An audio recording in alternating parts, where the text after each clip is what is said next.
welcome back to Blockchain Basement. My name is TJ. We're gonna have a great show today. I almost forgot, but I'm not gonna forget this time. Yeah. So many streams. So many streams. We do tons of content here at Hit Network. If you aren't following all of the Hit Network channels, get right with your life and go do that. 24/7 streaming on crypto. We got good people with us here today. We got Kelly from BitLab Academy, one of the other channels we're running here. Taco from Vumio, Crypto Taco 01. Of course, Prepper Crypto here with us today. And the beautiful Biscuit Jesus is turning his camera on right now. But he's I'm turning everything on. He's turning everything on. He's with us in spirit. We're going to have a really good show. Going to look at some fun stuff. Actually, Biscuit, you can't really see it because of the light. Let me see if I can get a solid background here. Oh, there you go. Biscuit Jesus got me this fun little birthday present for me. So I'm going to start. I'm going to drink... Here's a little ASMR. Yeah, don't drink out of it. Oh yeah, you said that's He's drowning, right. Baby. Yeah, first thing he said, it's all wrapped up. He said you might want to wash it first. I immediately froze, and I was like, "What am I holding right now?" So that had been sitting at my favorite comic book store for God only knows how long. So yes, Corey, I am having a baby, so congratulations to me. He's having it. Yes, I'm actually doing it myself. Yep. Shout out to a comment you made a second ago about people following the different channels. Every time I'm in here, or even on BitLab, or even watching BitBoy Crypto, I see so many familiar names that go between all the channels. So shout out to all you guys that we notice it. We see your names. We do read these chats. So shout out to everybody here in the Bit Squad. We really love you guys. Your family. You guys do make the show. Jay Serrano, Shamwell, Maxwell, The Real Crypto, Steve-O. Steve-O, you finally met Ben. It wasn't a church. How about that? Sofa King, Cryptic, Crypto Tony, Manawalk, Chef Crypto, Oogman, Pluto, Crimson Caravan Company, Corey Harden. You're definitely in all the chats. Ariel for Life. Good job, Corey. Drew Foria, Stock and Lock. All you guys, love you guys. Super Train, 2455. You guys are great. Yes. We're going to have some fun stuff to talk about today. How was your weekend, Taco? What did you see that was interesting to you about crypto this weekend? Paintball's hitting his face. No, you didn't come play paintball. No, I didn't go paintballing. I'm going to make the next one. I promise. You better. He stood me up on my birthday. Come on. We went paintballing for my birthday, guys. If you haven't thrown your own like middle school birthday party, pizza and paintball, I highly recommend it. Go ahead, Taco. So I was looking at the Bitcoin yearly chart. And I'm sure Kelly can talk about this a little bit more, but I mean, we're right above what it was like 20,593 on like November 7th. So I think if we stay above the 20K mark, we'll be okay. But I think we have a CME gap around like 19,900 and something. So I could see us filling that and then having that be our support. And then we just go up and to the right, slow and steady for the rest of the year. That's what I'm hoping happens. But if we break that 20K, we fill that CME gap, and that support turns into resistance, I think we could go a little lower. I was watching Crypto Face. He was saying if we break it, we could see a lower low. So that would be like a 10+% move under 20K, and then it would be a free fall after that. Does everybody just do TA now? I guess I got to learn now. Yeah, well, I mean, there's nothing else to do in a bear market, right? Well, it's funny because the first Discord channel I ever got into was Crypto Faces. After I started watching BitBoy Crypto, they were talking about Crypto Face. I'm like, oh, this is cool. I've never gotten into trading. I always looked at charts, and I'm like, there's got to be more information here I can extract. So I started watching Crypto Face, learned a lot about Market Cipher, got Market Cipher, dabbled in trading, but I was just using my emotions too much. So I learned that it's not for me. I look more at like the swings in the market, not like the day to day. So it was a big learning experience, and it's what got me into Discord. It got me into the family here. So there you go. Bitcoin. Well, that's a good point. You know, there's definitely the difference between trading and investing. I think investing in Bitcoin and crypto is for everyone. Day trading, definitely not. There's a lot of time. There's a lot of commitment, and like he said, there's a lot of psychological things you have to think about. Getting your emotions under control is a very key thing. And I did see a shout out to the first timers in the chat. Pamper Out Frank and I am hi. Welcome in. Also, somebody else said get the Druth a bigger chair. We actually were talking about that right before we went live, so we are going to get a bigger chair right there. Yeah. But is Kelly's computer connected? Do you have that in or no?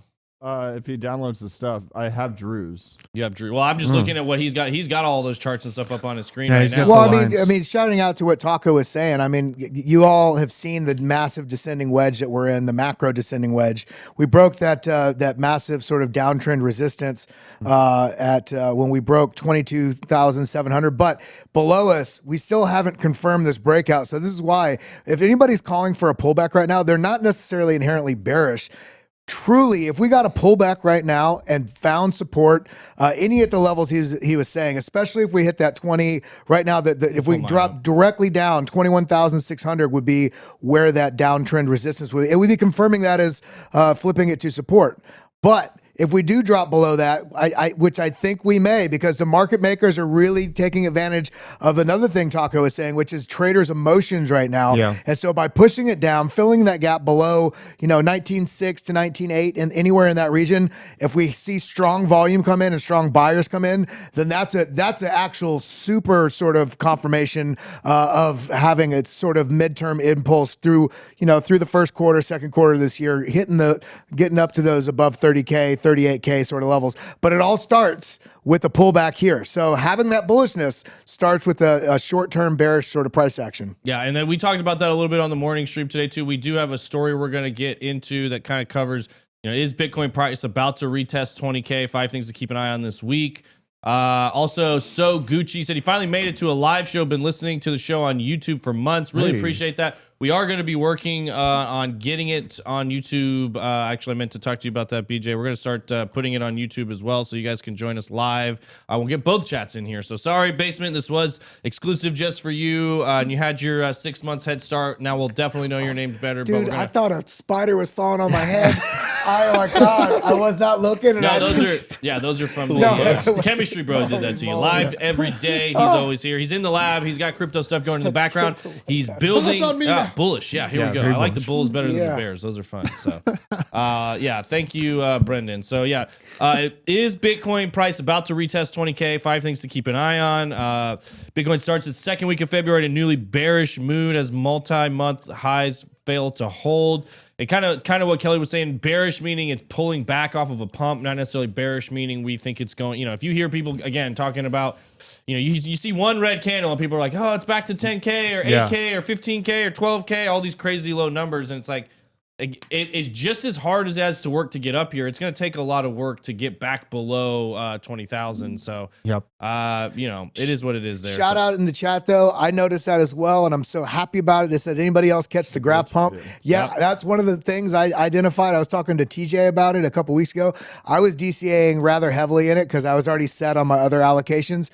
And so, I was very happy to see that. If anybody doesn't know what the graph is, you're basically doing a big infrastructure play because it's all about indexing all these decentralized data storages, which is necessary for these things to grow. So shout out for anybody that's in GRT. Yeah, one way to put it simply, this is not the same, but just to simplify it in your mind, Google is to the internet as the graph is to the blockchain. They're trying to that was Google's first initiative is they want to organize the internet. I think that is still their mission statement, index everything that was on there. The graph is trying to do that as well as it can with blockchain. So did I see the article this morning where there was BTC price manipulation keeping it above 16K during the FTX insolvency? There was all kind. I didn't see that article riddled with puns. There was all kinds of manipulation trying to adjust prices during that time frame because people were trying, especially on smaller assets like we know Serum and FTT and a lot of those that are collateral based. They're trying to protect their loans, trying to protect their liquidation points and all that kind of stuff. So it doesn't surprise me one bit. There was manipulation to the downside on the way up that, that somebody was talking about today. Like if Bitcoin had hit 100K, then 85% drawdown is right in that 15K level, so, there's manipulation. That's called the free market, and that's kind of what it is. And we I don't know if we're going to talk about it. But that was one thing I did mention. We were talking about right before we went live. I think it was Taco had mentioned the Uniswap vote with A16Z, flexing all of their governance tokens to basically stop a change of moving over to the BNB chain. My take on a lot of this stuff is, well, it sounds like it worked the way it was supposed to work. If you don't like the result of a governance vote, go buy yourself some more governance tokens and then you can vote. That's the whole, it worked as the system was intended. That's the purpose of decentralization. That's the purpose of that's a feature, not a bug. As they would say, that's the joke in a lot of different, if you guys have been around for a while, you've probably heard that. And that's how I feel about a lot of these different things is like, hey, you know, people are going to do everything they can to take every advantage they can in a free market. You can call it manipulation. You know, it's funny if they don't call it, they only call it manipulation when it's working against you. You know, when it's working in your favor, it's just a great pump. Or it's and just, everybody that interacts with the market, buying or selling, by nature of being involved, you are manipulating the market. So, exactly. you know, and if people were coming in at 16K, then that's inherently bullish in some ways too, for having such a big dump and potentiality at that point to even drop to 8K or some of the lower levels people were talking about. But smart money and people that were over collateralized, a little bit of both, were seeing that this was on schedule for where the bottom should be. So there was some positive sort of manipulation in that sense. So can't be mad at it on the upside if you're a downside if you're not supportive of it on the upside. I'll try to go check that out though. Riddle with Punch. He might be talking about the article I brought up on Friday. Do you remember that article? Taco was the guy from. It was like they were just gloating about how tall he was. The 6'2" guy that was saying that Tether was manipulation. It might have been on Friday that we had covered because I went on a little bit of a rant about it, but yeah, it might be the same article that you're referring to there. But yeah, I'll try to. What is it? Riddled with Puns? Is that also your Twitter, or do you have a different Twitter name? Because I just tried to. He just followed me like on Friday, so I think it is similar. Okay, don't follow anybody then. I want to ask Kelly about this this Cointelegraph article that came out. Bitcoin traders fear a bear market comeback. Watch the U.S. dollar. But the little comment was Bitcoin traders face a golden cross, a death cross, and DXY rebound. Yeah, how can you have a golden and a death? Is it 200 moving? Well, you could have a golden cross on the daily with a death cross on the weekly or something like that. But that's a great point. I talked about it this morning. If you haven't yet, check out the BitLab Academy YouTube. I talked about this specifically today. That we have, we've got some really interesting charts happening with on the weekly with what's going on with the 50 and the 200. Whereas on the daily, we've clearly broken through the 200. Yeah. But I totally forgot to bring it up this morning, so I'm glad you asked about it. The dollar has been rallying pretty hard. It's ripping right now. It's ripping, but we got to remember good old Uncle Fibonacci. Okay, if you draw a fib from that previous peak, right after the second the blood diamond, right next to the X here above this one to the right here up that top peak after the diamond up right here. Yeah. Now press Option F and click. Option F. No. Watch. Click off that little line. I'm going to teach you a little trick here. Now click faster. Yeah, there you go. Now you can drag to the bottom. I messed this up, but I don't want to. I don't usually like to. Well, I don't have to save it. Yeah, you do it. Yeah. So you can see the dollar is pushing right up to where that golden pocket is right now. Here. So this will be sort of a key interest right here if the dollar gets rejected here or not, because you have to remember, even though the dollar, when it works in an inverse correlation with risk on assets, when the dollar is down, it's not going to go down in a straight line, just like Bitcoin's not going to go up in a straight line. So even though it is coming down, you have to expect some relief along the way. In I don't even want to call the dollar an asset class, but in this currency. So it's not just like this is going to rip back up to all-time highs with the dollar. So there is some things at play here, but this goes back to the conversation about emotionality. When you start looking at the broad array of technicals that you have and utilize them to your advantage, then you don't move so emotionally. Right now, people might be jumping out of Bitcoin because you see the dollar ripping. In reality, it could just reject here and then continue back down. So we want it, all assets that we're looking at, to have the breakouts with a confirmation before we declare it such. Yeah, and then obviously it lines up with the FOMC meeting. I did draw a line on there, so you can see it's also making lower highs. So that's something else to keep an eye on there.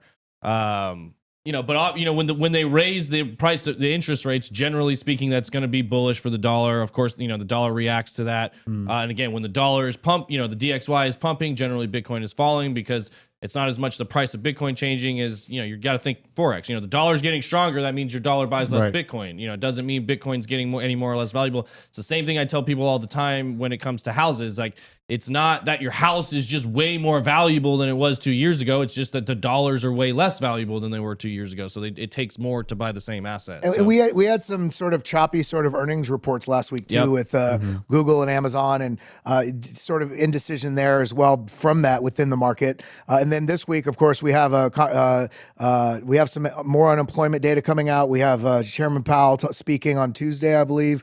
So it's nonstop, because the market can't just have the pressure let off to go into a bull market, because contextually, geopolitically, geoeconomically, with what's going on in the world, technically we should not be having this resurgence in the market as it looks historically. But there's so much questionability about all this data that although the market's strong, there have to be these pauses, because people are like, are we really going up? It's terrible out there. So that's where you're seeing this choppiness come in. Yeah, I know we got Crypto Tony with our daily GitHub activity development update. Ethereum #1, Lido DAO #2, Lido Staked ETH #3, Polkadot Kusama #4, 5 Cosmos, 6 single collateral DAI, Maker DAI, Osmosis. We've talked about Osmosis a little bit in the past. Solana Dex, right? Osmosis, no, this is Cosmos. It's kind of the main. What am I thinking? It's across all different Cosmos ecosystems. Everything's paired with Osmosis. And also, Big Pay had a good point to take all this with a grain of salt, because we could hop on right now and literally write TJ is our savior and hit commit, and then it will be like, oh, there's a new dev command. Right. Yeah, there's a difference between commits and actually things that get used. So yeah, DZ makes that point all the time. It can be gamed, just like a lot of these metrics. Obviously, there's a pretty low incentive for gaming it, but like I do appreciate looking at that. I would look at that and say like, hey, obviously there's something going on with Lido. They're obviously looking at doing some updates. If it's because they're not normally in the 2 and 3. What's that? I'd rather have it than not. Right, exactly. I mean, you definitely, it's all data. So if it can be gamed, you just take that into consideration, because there's Tron is one that was very famous for this back in the day. That's at least when I first learned about it. Like, man, look at all this developer activity on Tron, and it's like, well, no, not so much. It's just a handful of guys spamming. You can send all kinds of improvement proposals, but if they're not within the realm of possibility of ever being done, then they become pointless. Basically. I like to pair that too, looking at stuff from GitHub and the developer progress with one of the things I was teaching. One of the lessons was you can use DeFi Llama, for instance. If you look at all of 2022, Lido is the example that I used in this video. If you look at all of 22 with downward price action, over the entirety of 2022, there is increasing in transactions on Lido throughout the entire bear market. So there is fundamental growth while you're having speculative price value drop. That's how you can use those sort of combination of signals to identify the proper assets to be putting your money into.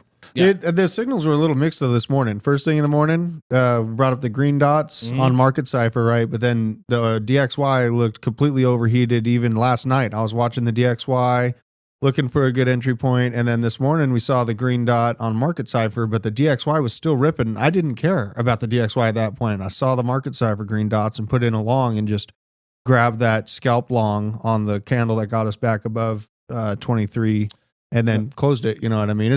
I feel like it's a total crab market. Everyone thinks we're going, I don't know. I think 30 is a while away. I think we need to get the confirmed breakout. We need the pullback to really go down and touch that 21,000, whether we break it or not. Hit that 21,000 level, have the bulls come in, and then I think there will be a lot more exuberance with smart money. Yeah, I agree. Tinfoil hat for a second. Oh God, yes. It's gonna be interesting. So I didn't realize. So Microsoft either bought or owns GitHub now. Yes, they bought them. This happened back in 2020, I believe, and they've been getting in trouble for basically stealing people's code. And then people are like, "Wait, you can't steal our code." And they're like, "Well, no, technically anything you put on here we own." So with all these commits with crypto and blockchain companies, if they own it, and now they own GPT. Yep. Do you think they're training a bot to basically be able an AI algorithm to be able to compete with all these different crypto chains that are out there? Yeah, I think looking at all the code. Why would they? I mean, I think they're training it. Maybe not specific. Maybe on blockchain, but specifically, they're definitely training AI to code and to program. To develop. Which is such a key skill.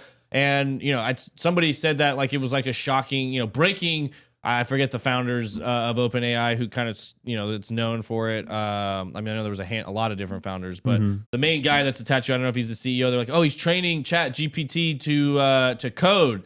And I'm like, yeah, that makes sense. Developer whose number one skill is developing creates machine learning algorithm, and so he starts training it. It's the thing he knows best is to be the most valuable. Why would he not? He needs an assistant there. Coding is the infrastructure of our world as we know it now. Yeah. We have roads. We're going to continue to improve on those, but we're moving into a true digital duality. Yeah. And the infrastructure of the future is coding. Yeah, that's a great way to say it. You think of infrastructure, roads, bridges, passageways, tunnels, ways to move people back and forth is traditionally what people think about infrastructure. And that's a great analogy when you're talking about the new internet. How are you processing data packets, information, identities, financial transactions, basically, because that's all it is transactions back and forth between whether it's machine to machine or peer to peer. Right. How fast can you do it? How effective is it? Yes. How secure is it? Yeah. This really, like what you're talking about, I've been bringing up like the problem with interoperability not being available on the metaverse so far from what we've seen.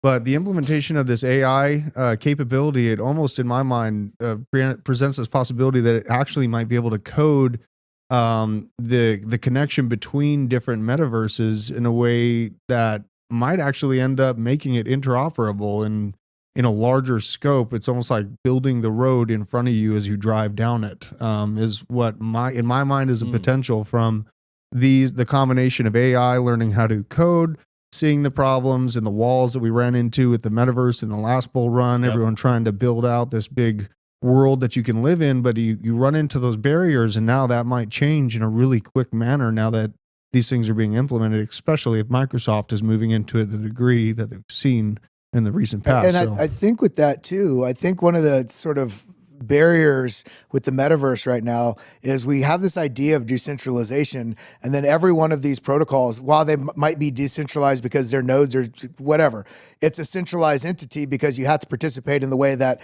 the metaverse that really will, I think, succeed and truly having mass adoption is the first one that is designed to be, I don't want to say open source, but open integrative sort of metaverse that can have other things plugged into it naturally and connect with other worlds and have people build on it rather than just it has to be on sand. Right. That's what I like about other sides. They have an SDK, which is a software development kit. So all these people that have lands, they can apply. They had to apply to be able to build on the lands. And I'm seeing a lot of cool, just little clips on Twitter. People building their own games, their own like temple run type games, just like interacting with this light switch, interacting with this like arcade game within the other side. Yeah. So like, there's a lot of people actively developing on it, and when it comes out, I feel like it's gonna take a lot of the metaverse news. It's gonna all be around the other side. So Rug Gang says he's an ex-Microsoft cyber engineer, and he said they most definitely are using GitHub, to scrape stuff. He said we used ML-driven block completion all the time, also to crawl GitHub repos for vulnerabilities and malicious code stored credentials.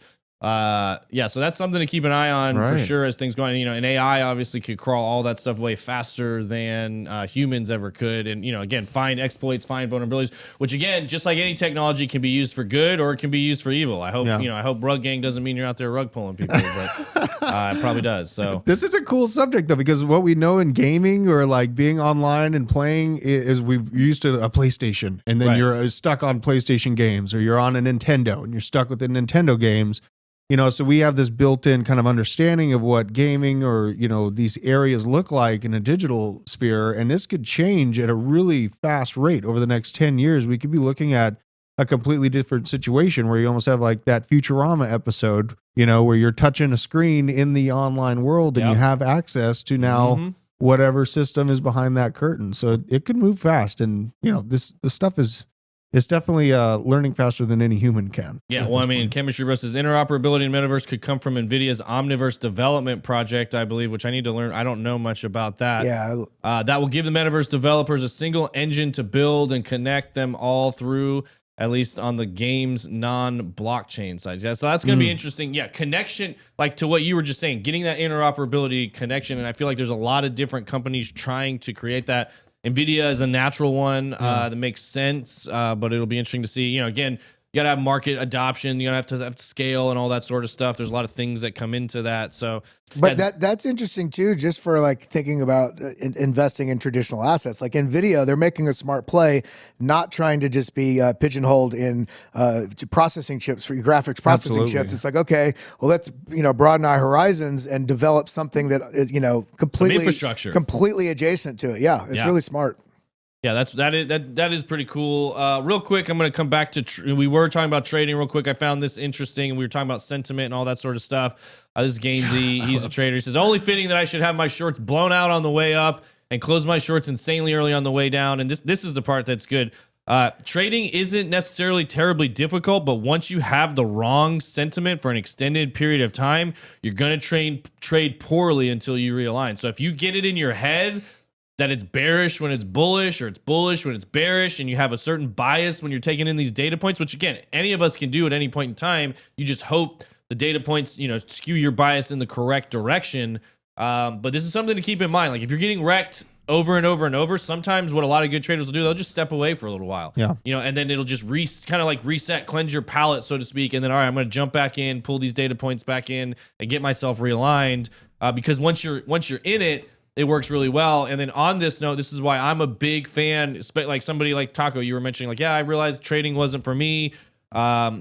Sometimes, like what I like to do, only time I really trade is when it's like a slam dunk confirmed bull market. Like basically I will trade in 24 and 25, when you have a defined trend. Exactly. A very clearly defined trend. Post halving towards the top, and you got, a solid 12 months or so in that range where you can't, you don't have to worry about that. You don't have to worry about shifting. Okay, am I longing or am I shorting? You're just looking for good longs at, like every pullback, you're looking for a long. Right now, to everybody else's point, it's a crab market. You're going to be at longing and shorting. It's going to be like this probably for the most part of this year. I mean, not saying you're not going to get some good run-ups, but it's going to be, you're going to be playing that sentiment. You're going to be playing earnings. You're going to be playing Fed meetings, and the markets will be a lot harder to define for the next, several months. Once we get past the Bitcoin halving, again, we'll probably pump into the Bitcoin halving, pull back a little bit after the halving, but say a month or so after the halving, it's going to be one of those, like Ben and I were just talking, we could get another DeFi summer. A lot of DeFi stuff shaping up right now on a lot of different chains.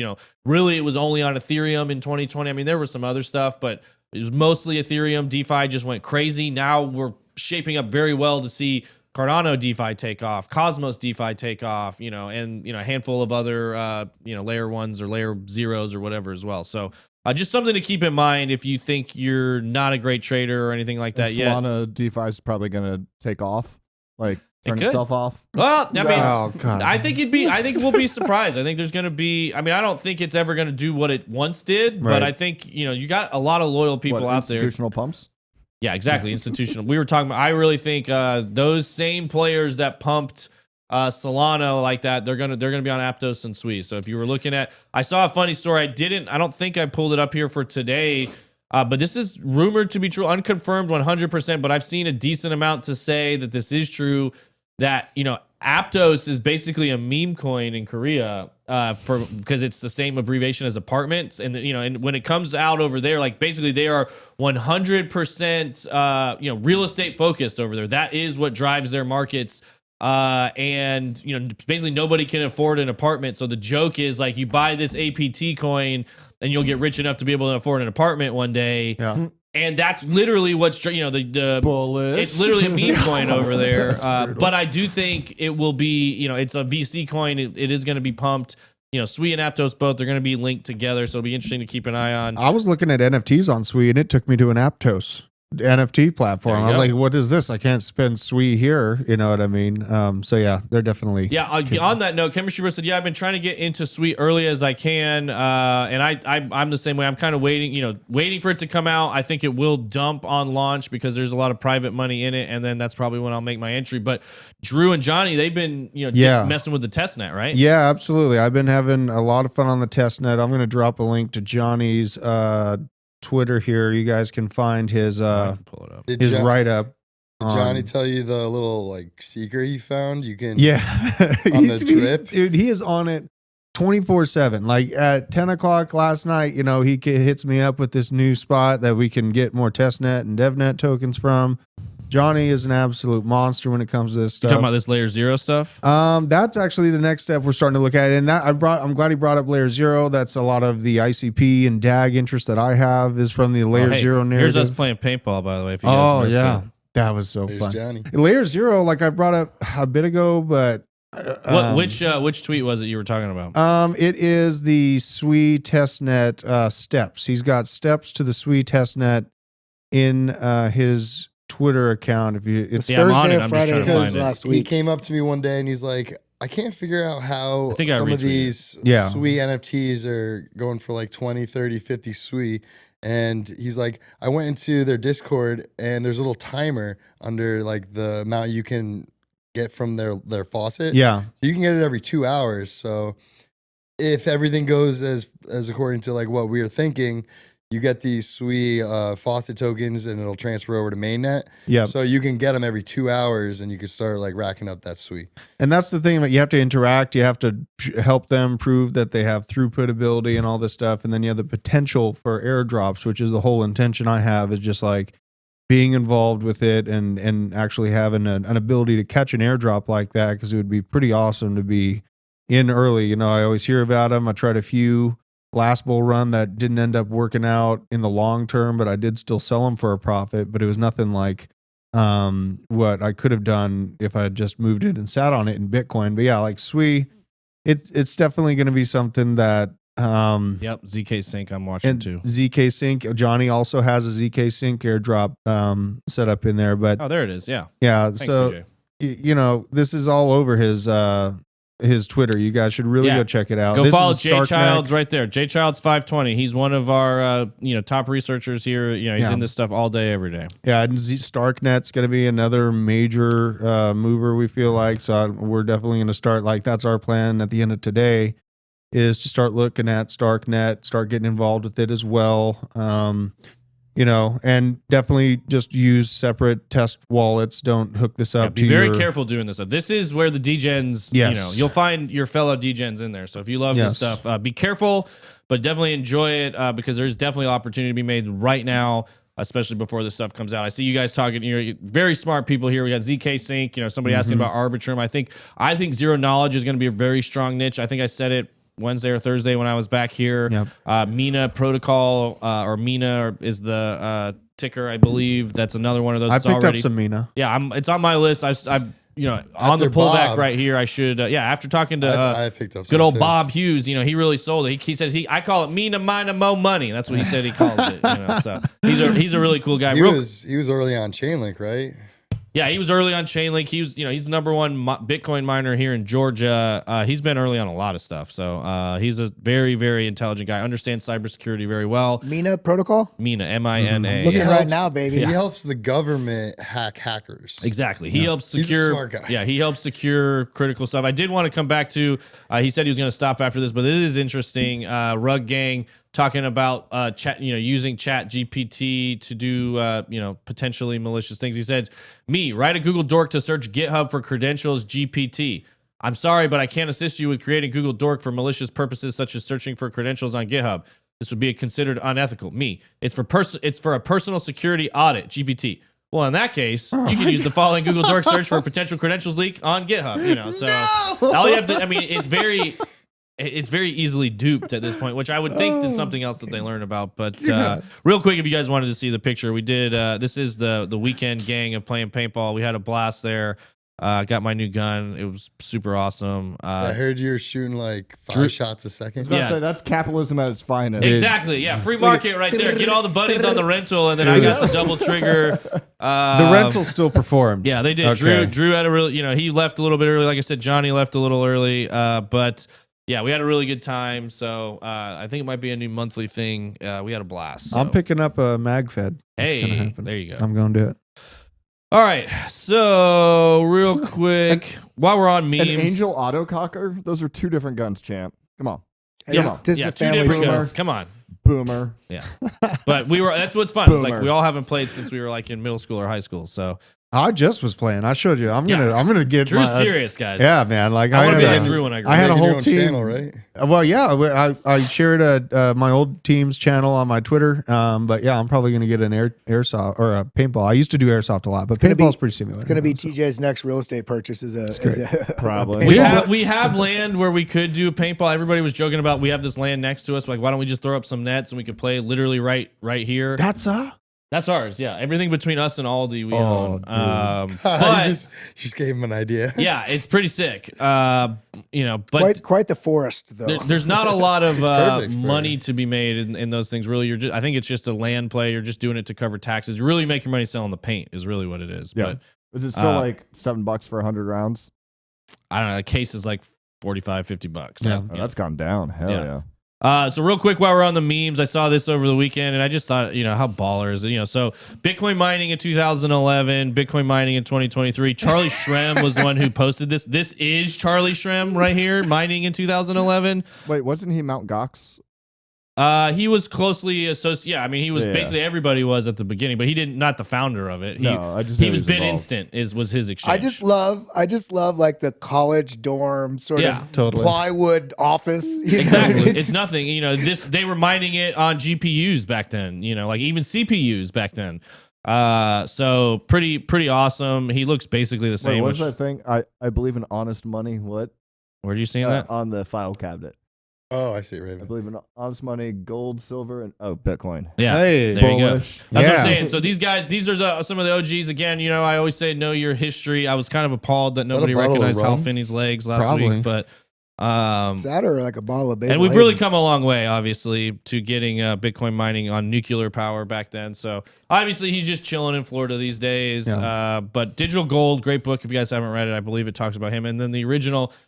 Banking on Bitcoin was a documentary it was on Netflix at one point. I don't think it's there anymore, but I looked like a week ago because I was in conversation about this with somebody. And he did serve time. Yes. If you look at the regularity of how often there was mentions in traditional news media about government discussion about anything that related to crypto prior to 2016, it was basically once every cycle peak and then in the cycle crash. Yeah. So once or twice a year, and it was just fun. Now, every single day of the week, there's a news article about some government discussion about what's happening in crypto. So if that's not fundamental advancement and adoption, I don't know what is. Yeah, I agree. I mean, we've been saying it over and over that I really believe this next cycle 25 is going to be really you're going to see nations FOMOing into Bitcoin, and it's like to your point, governments. It's coming. It's coming. You've been saying that. I've been feeling it.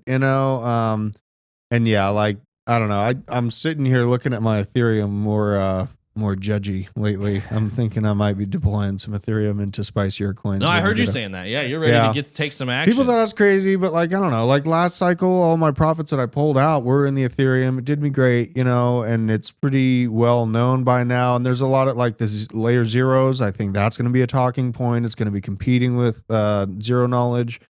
So I don't know. There's going to be new shiny toys for me to make money off of coming up. And here's an interesting tool that I found the other day. I didn't know it was available. TJ, go to CoinGecko, and if you go to CoinGecko, you can click on cryptocurrencies, put your mouse over, it and go down to watch lists. Mm-hmm.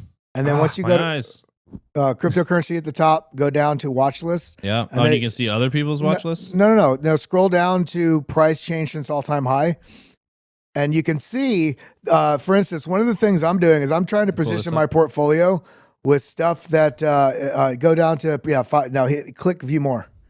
Fetch AI, that's one I'm eyeballing. Yeah, right, so you can see how far away, like for instance, Filecoin still 97% away, 96%. You can find some really good plays here of stuff that hasn't really moved comparatively with other stuff. That is good. It's visually just easier to analyze. Yeah, and there's some great plays. So like Ethereum, I don't want to tell. This is not financial advice. I'm just very aggressive. I moved almost entirely out of my Ethereum except for stuff that I have on my ledger, and about 80% of my portfolio I have adjusted to make aggressive infrastructure plays into this bull run. Cardano being the main culprit there.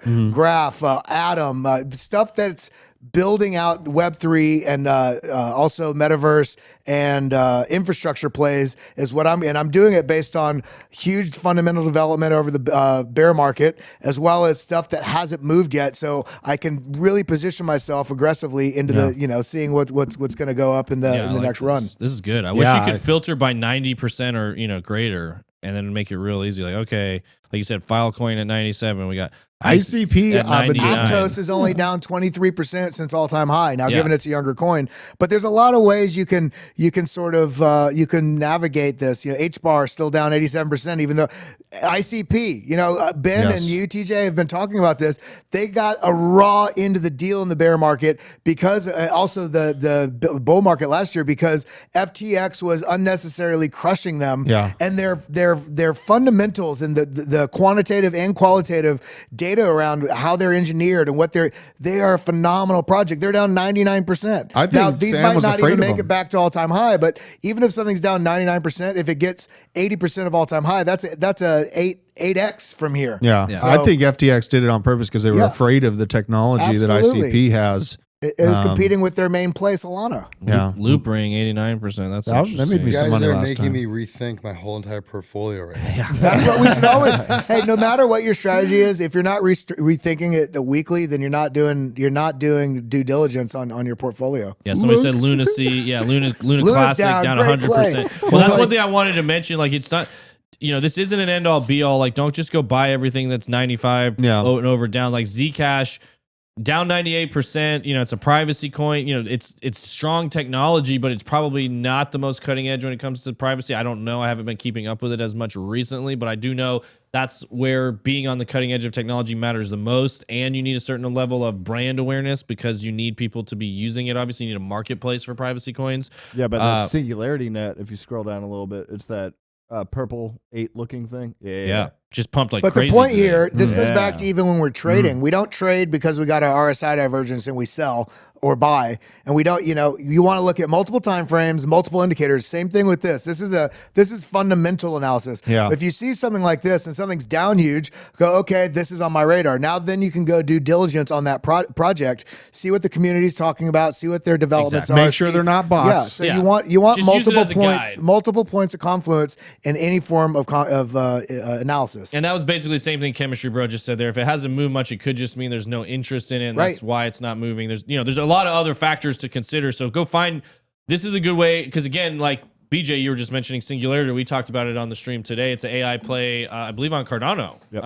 And it's a strong project and, you get a really good move. And that's part of why it's down less because, that's another way. Oh, you can almost use the inverse. Things that are outperforming the bear market is something I like to look at. Like, hey, everything else is down 90%. Let me find the things that held up better. Right. And they didn't necessarily just launch. So when they launched, Deep Brain Chain, one of the top viewed lists. I know because everybody's looking at AI coins. That's what we were talking about that the other day. If that one comes back and pumps out of nowhere, I would, tables will flip. Yeah, I would be upset. But I'll show you guys, just for your own fun. It's a great concept. I just don't know how active it actually is. But Deep Brain Chain, I was buying, somewhere in the middle of this.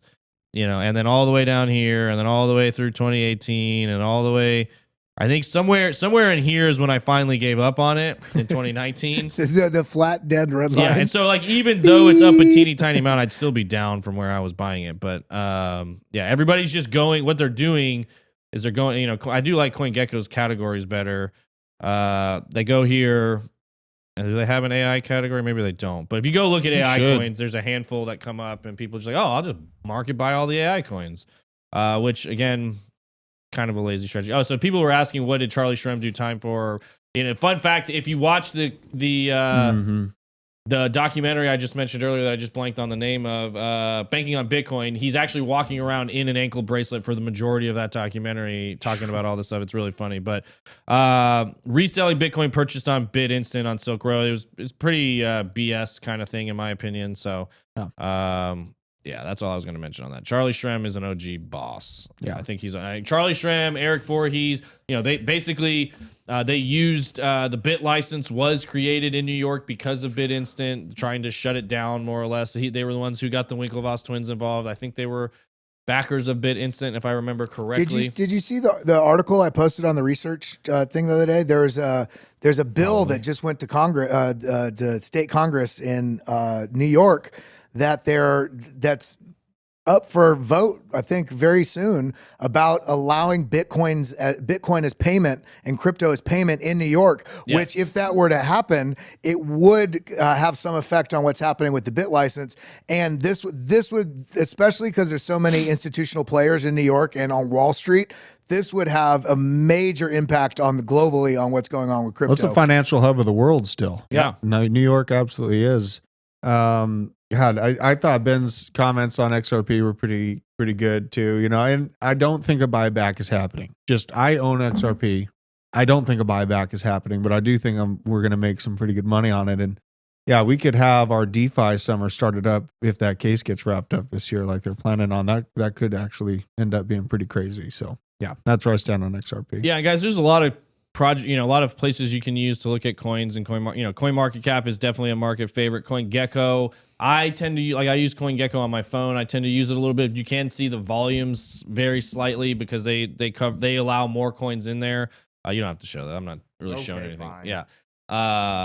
Somebody else mentioned Coin Paprika. I think there's another one called Coin 360. You know, just a lot of it varies based on the founder and owner's takes on what should and shouldn't be included when it comes to wash trading and APIs and all that sort of stuff. Masari.io has a nice coin market cap too, and it's free just to look at the coin market cap rankings. And what I like about that for especially newer traders is it breaks down, it tells you all the way to the right to each coin what sort of sector it's in, whether it's a smart contract platform or an AI play or a layered, it gives you that sort of understanding of what those coins are. Yeah, I like Masari. They have good stuff. So real quick, we're going to move on to the next subject here and talk a little bit, since we talked about this before. Breaking: U.S. credit card debt has hit a record $930.6 billion.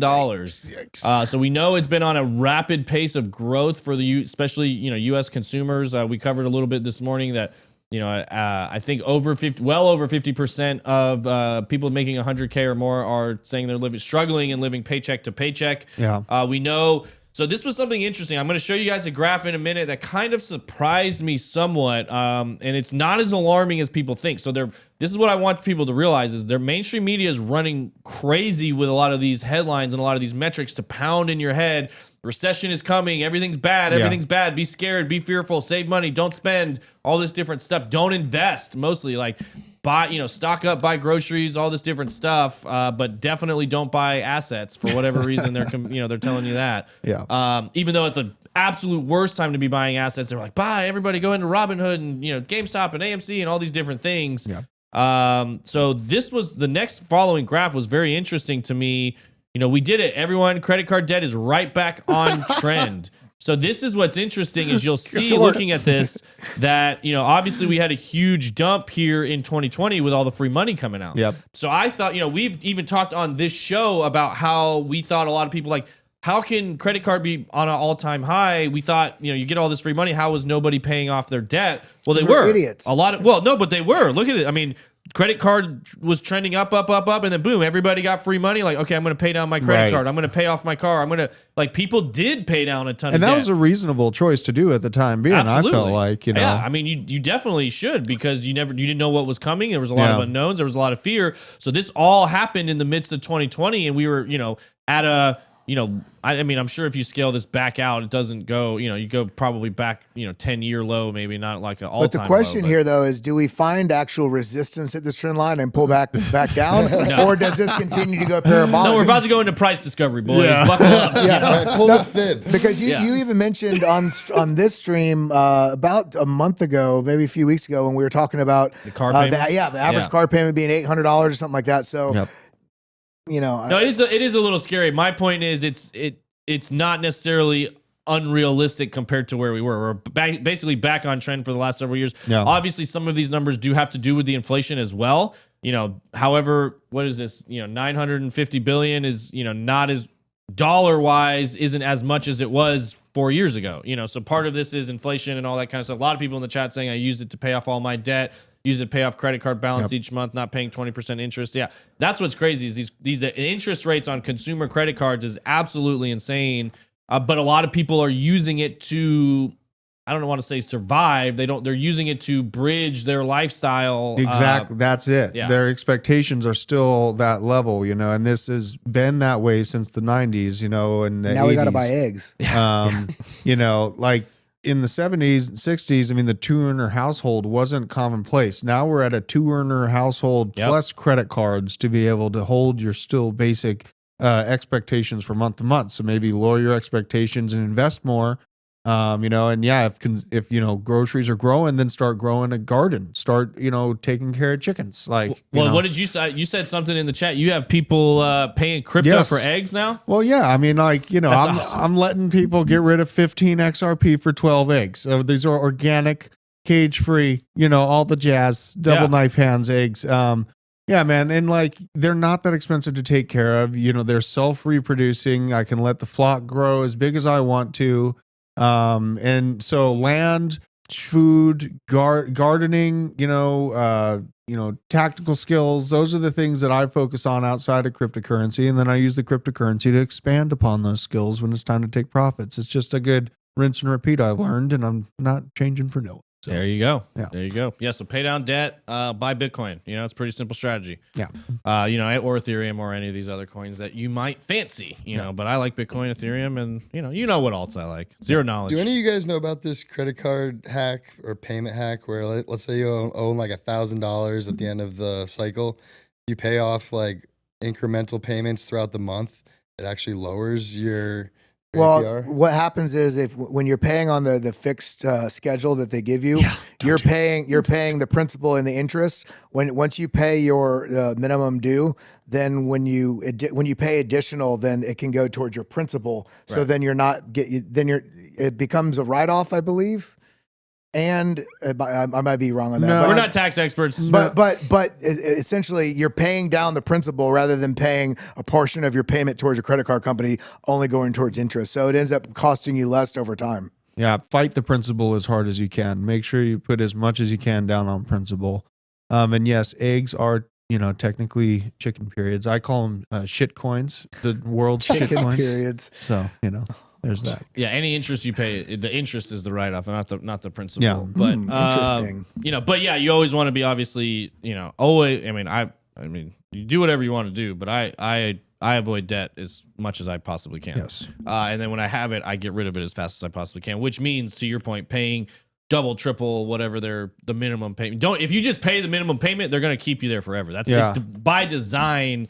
If you just pay the American Express shows, so if I paid the minimum, it would take me 16 years. Yeah, there you go. 16 years to pay off probably like $5,000 to $8,000 worth of debt or something crazy. Yeah. Oh, it's less than that. There you go. Even worse. So that's what's crazy. And to think about. These rates are insane. It ends up being double or triple what it would have cost had you just paid a double payment or an extra payment here or there. Mm-hmm. So it definitely, you're stealing money from yourself if you're paying minimum payments. And when I bought a house, they were so mad that I wanted to put so much down. Like, no, just give us a little bit. Just need a little bit. Yeah. Your they'll payments do that will with still cars. be so low. All of that stuff. They try to trick you. Yeah, so. and they do try to trick you. I mean, that's what Ninja Glock says. Don't let balances roll over. Pay off at the end of the month, and you won't pay any interest. Exactly.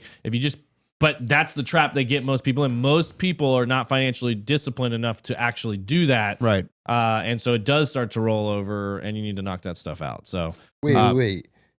You get Polkadot rewards for using a credit card?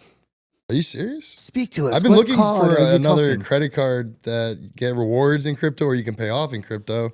Because BlockFi doesn't exist anymore. I'm sure the World Economic Forum. There's a lot of cards and stuff out there. I mean, in Lolly, if you guys do any of your purchases, if you buy anything, you get rewards back in Bitcoin. Not any online shopping, but tons.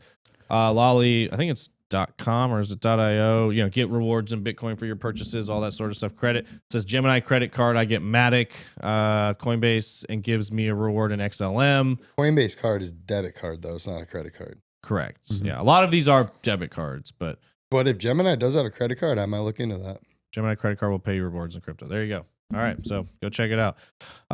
So speaking of DeFi summer, Ethereum nations coming into it. Just in, Russia's largest bank, Sberbank, to launch DeFi platform on the Ethereum network. That's actually pretty big news. I hate this bank. You hate this bank? They fund the Cyber Polygon event. Okay. Yes. Actually, wait a minute. I hate that chain. Wait. Somewhere. Wait. Yeah. Well, here we go. I'm hiding it. Okay, we're back. Thousands of computers and servers in the world have been targeted by ransomware hacking attack in Italy's National Cybersecurity Agency. So why don't we enlighten people about what Cyber Polygon is? And shout out to MC Moreland, who emails me all the time about this. So Cyber Polygon's a yearly training exercise that's actually carried out by Russians. And so it's actually led by World Economic Forum, handed down to the Russians. I think it's the PM that handles the oversight of it. And then from there, it's a technological firm that operates the actual practice of it. What it is unlocking and cyber attacking all systems across the world all at once. So, you know, when you hear the word cyber pandemic, I split that up purposely so we don't get in trouble. Is that what you were talking about that got you banned before? No. Okay, good. No. And we've already talked about this, the pandemic. We've talked a lot about it. You know, so it doesn't get us in trouble. We've already tested that. But basically, this is the practice of unlocking all technological systems, IBM, Microsoft, Apple, all at once across the world and shutting those systems down or taking control of them. And this bank funds the operation of that. So that's why it was super upsetting to see their and then article. Russia gets the data? Well, they know how to hack everything all at once already. Like we consistently let them practice this. And so that's chaos in and of itself. But then, you know, seeing this Spurbank come out last week and say, oh, we're building this decentralized, trustworthy little network for you all sheep to come inside. Come here. You know, that's dangerous. Danger. And like, I will not have any sort of benefit of the doubt on a situation like this. It's kept me safe. We're not talking about Spurbank and coming inside. I knew you were going there, BJ. I knew it. I heard it as soon as you said it. I was like, oh, BJ's, you know, fighting at the leash right now. These are boiling. But I mean, this is just another signal that nations are coming into blockchain. I'm here to be nasty for you. Coming into blockchain, coming into crypto. Obviously, if nations start trying to run DeFi, things are going to get interesting. You know, as they say, the game has changed. You know, so this is we're going to see a lot of volume. Obviously, if we start to see major banks taking action like this. But to his point, Cyber Polygon is something that I'm very interested in. You know, here's some of the outages of what was happening in Italy over the weekend. Okay, I thought I was going to make the picture bigger, but here you go. I'll just zoom in. A little bit of practice going on. There you go. So boom. World. How about we just, you know, knock out an entire country? How does it feel? All right, we can do that. You know, we have, you know, we covered the ATAM systems going down recently where, you know, the airlines were shut down and hacked through ransomware and all that sort of stuff. So these tests are happening. We know what happened in 2018 and 2019. Several not cyber, pathogen-related warfare testing was going on about bio warfare, and then boom, we had a major one roll out. They've been doing testing around cyber warfare for a long time. I actually made the prediction that we were going to see something like this all the way as early as 2020. I think I started talking about this coming in 24 and 25. I mean, this would get us probably banned, but I mean, my money is, I don't even want to show my face for this. My money is that conveniently enough, something like this is going to happen. We're going to lose all of our money and then be like, oh, here's a CBDC you can all have. We'll make you whole. We'll fix it. Don't worry. Here's your new digital money. Or, you know, obviously there's huge implications when it comes to the Internet of Things, machine to machine communication and all that sort of stuff. I mean, if you start shutting down water supplies, you start shutting, you know, people are talking about refrigerators in there getting hacked, all that sort of stuff. Like, but if you have a ledger, yeah, I mean, it'll still be housed there. And this another thing is why I'm like big on like DAG and ICP, which it will be construed as a layer 0 because it's plugging into existing infrastructure and encrypting that data communication machine to machine. Because now what's going on across the world, they're trying to cut ties, but Klaus won't give up on his little buddy in the East. And notice how these cyber attacks have all been on nations that are outside of BRICS. Isn't that convenient? It is convenient. Yeah. Yes. All these people that are not playing well with either party necessarily basically are the ones getting their shit messed with. Yeah, so. it's interesting. I said a potty word. I know, unbelievable. Okay, so coming back to major things happening, we've got this other story. Visa crypto strategy targets stablecoin settlements. Basically, this is coming to Ethereum. Payment company Visa is seeking to build muscle memory around settlements with plans to allow customers to convert digital assets, it's more than just Ethereum, I believe, to fiat currencies on its platform, according to a presentation from the company's crypto division, head of Starkware Sessions 2023. We've been testing how to actually accept settlement payments from issuers in USDC, which is the United States stable, or CBDC, in my opinion, from issuers in USDC starting on Ethereum and paying out in USDC on Ethereum. So these are large value settlement payments, they said during the fireside chat. So that's been one of the areas where we want to build muscle memory the same way we can convert between dollars and euros on cross-border transactions. We should be able to convert between digital tokenized dollars and traditional dollars. To kind of sum up everybody's points there, this is, to what Kelly was saying earlier about infrastructure, to what BJ was just saying about a quick swap from fiat to a CBDC, to what Drew was saying about the cyber attacks, and we know Visa and MasterCard are tied very closely with the banks, with governments, because it does facilitate, they have the infrastructure. They do facilitate a lot of this different stuff. Yep. To the Ripple or XRP army out there trying to replace the SWIFT system, you need this infrastructure to be in place in order to make these transactions happen. Yeah. We'd like to see it coming out of the crypto industry, but we'd also like... this just means it's going to happen. I mean, basically, nations are going to be getting involved. This is going to be swaps going on between, again, Ethereum to USDC. They're going to probably do XRP to USDC. They're probably going to do Bitcoin to USDC. It'll be very interesting to see which ones they allow and which ones they disallow. And you're going to learn a lot about their stance on different coins and different projects based on how well they play with Visa and MasterCard, etc. So, and I saw UK is pushing their plans out to 2030. For the CBDC. Yeah, they're going to be left behind by then. I think. Yeah, I feel like US is still going to be done and rolling it out by 2025. That's when FedWire is planned to go live. So yeah, I'd feel like the US is going to be 2025. UK, like you said, they will miss out if they wait that long. Yeah, so. I think it's going to be tough sell for nations to get people to take their crappy CBDC in 2030 when I've got all these other things that are performing so well. I mean, CBDCs, it's going to be very easy to see their buying power trend down against something like Bitcoin, against some of these other assets. So I think I don't necessarily hate CBDCs. I do think it's not necessarily great for humanity, the concept of it. But I do think, yeah, Corey, you're pretty smart. You can tell by my comments. It could be good. TJ, do you think that there's going to become a premium on paper money to phase it out? Like, if you do want to withdraw, there's going to be higher fees, so they drive people to CBDCs. Well, watch what happened in Australia. Yeah, they'll recover. They'll pay you to give it back to them, basically. Yeah, is what happened in Australia. Well, they set time limits on where you have it's this expire until they gave their public like 6 months or something like that to turn in their money into the bank and get swapped out for their digital currency. I don't know how well the program rolled out because I stopped paying attention to it because I became so disgusted with Australia just in general during the panny. But like these CBDCs have the potential to be very good for humanity if we as a society reject them. Well, if we set strong parameters on how they will be used, if we deny the ability for expiration dates, if we deny biometric data to be implemented into I don't think we will.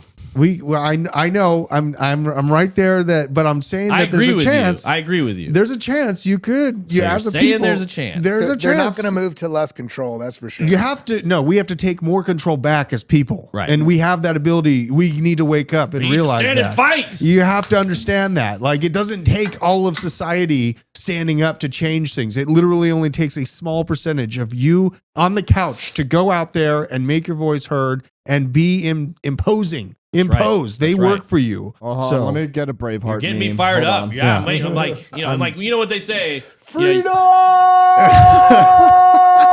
That's pretty good. That's pretty. You can vote your way into socialism, but you have to fight your way out. And we're dancing on that line. Right now.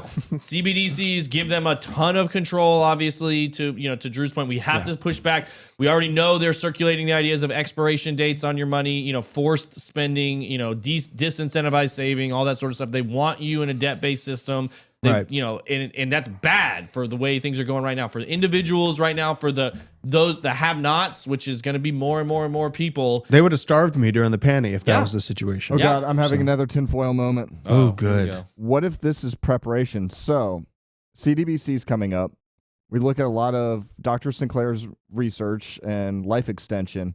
Are they trying to put expiration dates because they know people are going to be living longer? And if you're going to live longer, you have a longer amount of time to save up money. So you put an expiration on that. So as you live longer, you still can't save up money.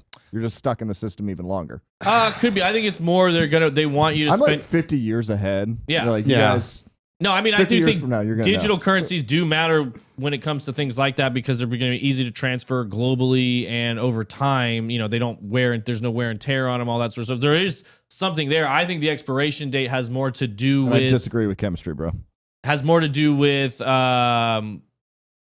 wanting people to spend their money. They don't, you know, like right now we've talked about, we're still going to come back and do a whole episode on Keynesian versus Austrian economics. But Keynesian is basically they want you to spend. Spending is what drives economies. Yep. You know, saving is bad. Don't ever save for a rainy day.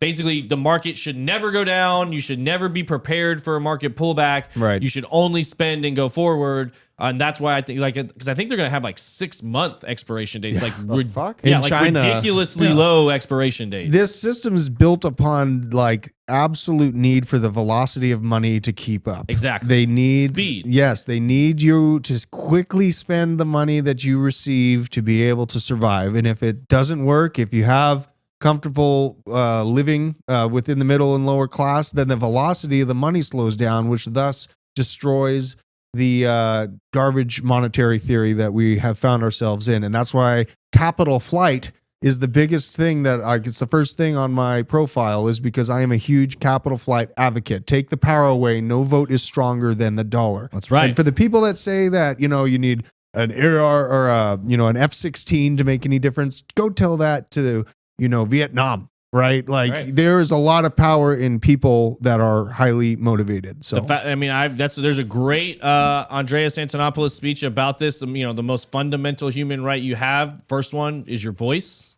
To Drew's point, you got to speak up and speak out. The next most powerful thing you can do as a human is exit. Yep. You leave the system, and that's what Bitcoin allows you to do. That's why I feel like Bitcoin is the best fighting protest I have to the monetary policy that we're in right now. The control that we've given over to the federal government is to exit their money system, exit the US dollar, move into something like Bitcoin, because that is, you're voting with your dollars, and that's the strongest vote you have, because they rely on us, we don't rely on them, and that's something I think people get backwards a lot. My wife brought this up, Yeah. and she's like, honey, in 40 years, we're going to look back at that time where we could go to the rinky-dink gas station down the street and buy Bitcoin at an ATM and just lament that we didn't do even more to buy it, because this is the only finite asset class that we have outside of, and obviously gold and silver are finite, chips are finite, real estate, lithium, cobalt finite, land, but we are going to look back on this, 4 or 5 decades from now, granted we make it there, and we're going to really lament that we didn't do everything. I agree with you 100%. Matrix, he said, but you must defeat convenience and laziness and the inability to endure pain. That's the only way to exit, is to be prepared to face difficulty in the short to midterm, which is 100% true. Yes. That's why I surround myself with people like this. That's why I prepare myself all the time. I feel like a lot of the people in this building, in this room, all around us, like they're people that when the shit hits the fan, I'm ready to go to battle with some of these people. Build up your network, whether it's land, whether it's guns, whether it's real estate, whether it's Bitcoin, all sorts of different assets, all sorts of different resources, life skills, whether it's hunting or cooking or creating, all these different things. Yep. Obviously this is I'm not saying this is gonna happen tomorrow, guys. Don't freak out. I hope none of this happens. I hope, to Drew's point, we're able to vote. I hope we're able to take control back for the people. I hope this all gets prolonged well beyond my lifetime. But if it all hits the fan in my lifetime, I'm going to be prepared. And that's part of what we're doing here. Speaking of us having the power versus them not having the power, we did talk about this again a little bit on the morning stream, but the FTX is sending letters to politicians who received donations from FTX to return the money they received. There was not a full list of politicians they gave the money to until now. We're starting to see, this list is pretty insane. We know they gave a lot to left-sided things and right-sided things that were kind of helping their agenda, so to speak. So I can zoom in. All right. So, I mean, some of the names are crazy. DSCC obviously got some of the most, and then it goes all the way down. Stab Now, Victory Fund, basically these were a lot of individual funds to try to push through people that they felt like would give them favorable policy going forward for what they were trying to accomplish. Federal elections right there. Yeah, Ohio Democratic Party. We got Kansas Democratic. It's just like you go all the way down the list, and there's all kinds of different. What was interesting to me was look at which Republicans they gave to. Lisa Moritz. Would you say, now maybe this is a bad blanket correlation, but would you say that somebody having a list of this many different donees and people that they're donating to and is kind of an indication that you're probably trying to do something that, I mean, you're trying to pay your way for in some aspect. You're trying to buy your way into doing something shady and getting away with it. And we're still dealing with the results. They bought the media during the 2020. They bought the media. We're still dealing with the results. And like Ben said, it's going to be 4 or 5 years. And the damage has been done, to our economy from what these advertising campaigns have put into place. And you notice at the top of that list, I think 10 people down is Stab Now. Yeah. Debbie Stab Now, who actually brought up, Rostam Benham, who leads the CFTC. Imagine that. He's all about ESG. Yeah. A lot of strange connections there with all that money. And real quick, I'm gonna hit this one real quick before we have to go. But speaking of strange connections, speaking of the circle being a little too small and different, too many hands in the pot. This is Ellie Tourette shared this one as they reported on Fox Business. Longtime friend and colleague of SBF's Uncle Jimmy is renowned lawyer David Boies. Is that how you'd say that? Boies? Boies, yeah. Boies? Yeah. Boies is now representing FTX clients in a class action suit against his friend's nephew. So it's it's just bizarre when you look at the judges, when you look at the attorneys, when you look at who's involved in this and how interconnected everything is just kind of baffling. I mean, obviously some of it's a pretty small industry when it comes to some of these things, but there's way too many coincidences for them to all just be a coincidence. Yeah. So that's pretty much all the news we have time for today. We got to keep it rolling, but as always, we love you guys. I did have a couple more stories. We're going to touch on it tomorrow. We're going to talk a little bit about understanding what's going on with the Bitcoin NFTs and the ordinals, because I'm sure if you guys have been following this story, I didn't get that information. The Bitcoin blockchain was too congested with NFTs. What'd you say? Exactly. Yeah. Ordinals. I told you guys, I think a couple weeks ago, I was hoping it would just go away. I thought it was kind of a stupid issue, but you could play Doom on Bitcoin blockchain too. Can you really? Yeah, we covered that on Friday. 30-year-old game you can play on the blockchain. Wow. Yeah, it's getting interesting. I do want to at least touch on it and discuss it more. I think it probably would have gone away faster if it didn't trigger the maximalists so hard. Now it's like a fun troll for other people. Yeah. But we're going to talk about ordinals in and of themselves and what they're doing and the way they're tracking and the technology behind what's allowing this is somewhat interesting and could be a potential problem for Bitcoin going forward. It's definitely not something you want to ignore. Now, I don't think I would have trumpeted it as much if I was the maximalist, but maybe they were right when they called it an attack vector, which I kind of dismissed at first. So we're going to come back, take another look at that probably tomorrow. Yep. But until then, who are we rating, Joel or the Dent? What do people want? You guys tell us in the chat, who do you want to see? Hit Network Gaming or the Dent? But until then, I love all of you guys. Manly Crypto, Urkelson, Happy Techie, The Matrix, Wade in Idaho, Casino Doggy, Corey Harden, Crimson Caravan Company, Chef Crypto, The Mike King, I already said Matrix, Happy Techie, Dude, what does mine say? Chef Crypto says Joel. They're all saying Hit Network Gaming, it looks like. I'm so glad you rated him one day. Yeah, he is the Dent is pretty good TA guy, does a lot of stuff. Basement for Life, we love all of you. Yes, I did see somebody asking about a Discord. That is something I'm going to do at some point. Just don't hold me to a time, because who knows when that's going to be. Bullish. And we are going to work on YouTube live very soon. So we love all of you guys. Bye. We'll see you tomorrow. Adios, muchachos.